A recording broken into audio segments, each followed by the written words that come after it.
ফেসবুকে, মেসেঞ্জারে, হোয়াটসঅ্যাপে বিভিন্ন ভাবে ফোন দিয়েছে, বিভিন্ন কান্ট্রি থেকে ফোন দিয়ে বিভিন্ন ভাষায় গালিগালাজ করেছে এবং বিভিন্ন নোংরা ভাবে আমাকে হেনস্থা করার চেষ্টা করছে। এক ফোঁটাও ভয় পাইনি, বরঞ্চ আমার মজা লাগতেছে যে তারা আমাকে নিয়ে যে সমালোচনা করতেছে, তার মানে তাদের মধ্যে এতটাই ভয় সামান্য একটা কর্মীকে নিয়ে। আমি তো এনসিপির একজন সামান্য কর্মী, একজন জুলাই যোদ্ধা, তাকে তারা এত ভয় পায় যে তাকে মানে নিচু করার, মানে দাবিয়ে দেওয়ার জন্য তারা সকলে মিলে চেষ্টা করছে। আমার মিনিমাম 500টা ফোন আসছে কয়েক সেকেন্ডে বা কয়েক মিনিটে।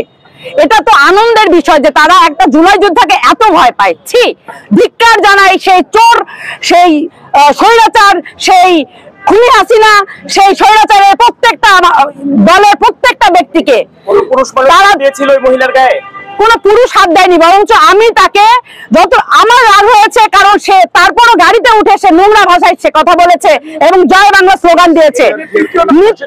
তৃতীয় নাম্বার, এর আগে সে জিয়াউর রহমানের কবরস্থানে যে কবরের মাটি খনন করার চেষ্টা করেছিল লাশ উঠানোর জন্য। ইনি অনেক সাহসী একজন মহিলা এবং এখানে এসে 32 নম্বরে সেই করে। আমাকে দমানো এত সহজ হবে না। আওয়ামী লীগ আমার সামনে আসুক, তাদের সাথে আমি বসে কথা বলবো। তারা ফেসবুকে কেন, আমি সামনে এসে তাদের প্রতিহত করবো। কারণ জনতাই তার প্রতিবাদ করেছে। আমরা এসেছি, পুলিশের হাতে তুলে দেওয়া হয়েছে, পুলিশ সসম্মানে তাকে নিয়ে গেছে, এতটুকুই। সাধারণ জনতা তাদেরকে মেরেছে, আমাদের কিছুই করতে হয়নি, আমরা জাস্ট এসে দেখছি। সাধারণ জনতা যখনই আওয়ামী লীগ দেখতেছে, তারা তাদের নিজ নিজ জায়গা থেকে প্রতিবাদের হাত বাড়িয়ে দিচ্ছে, সাধারণ জনতা তাদের প্রতিহত করতেছে। লীগের কালো হাত ভেঙে দাও, গুড়িয়ে দাও, একটাই কথা। আমাকে দুটো আওয়ামী লীগ দিবেন, আমি আপনাকে দুটো লাশ উপহার দেব। আমরা আওয়ামী লীগ, ছাত্রলীগ, যুবলীগ যেখানেই দেখবো সেখানেই প্রতিহত করবো, সেটা যেখানেই হোক। সাধারণ জনতা করবে, আমরা করবো। অবশ্যই পুলিশের হাতে তুলে দেবো, আমরা আইন কেন নিজের হাতে নিব। আমরা দেখলে আমরা পুলিশকে অবশ্যই জানাচ্ছি, আমরা নিজের হাতে তো আইন তুলে নেওয়ার জন্য এই জায়গায় আসিনি। পুলিশরা যেটা করতেছে আমরা তো সেটা করবো না।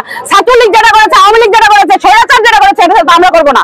তাদের সাথে আমাদের পার্থক্য এই জায়গায় যে আমরা তারা পুলিশের হাতে তুলে দিতেছি, আর স্বৈরাচাররা খুন করেছে, গুম করেছে এবং লাশকে ছড়িয়ে দিয়েছে। গুম পুলিশ কি করতেছিল? আমাদের সময় পুলিশ আমাদেরকে পুরো লাশকে পুড়িয়ে দিয়েছে, আমাদের চিকিৎসা নিতে দেয়নি।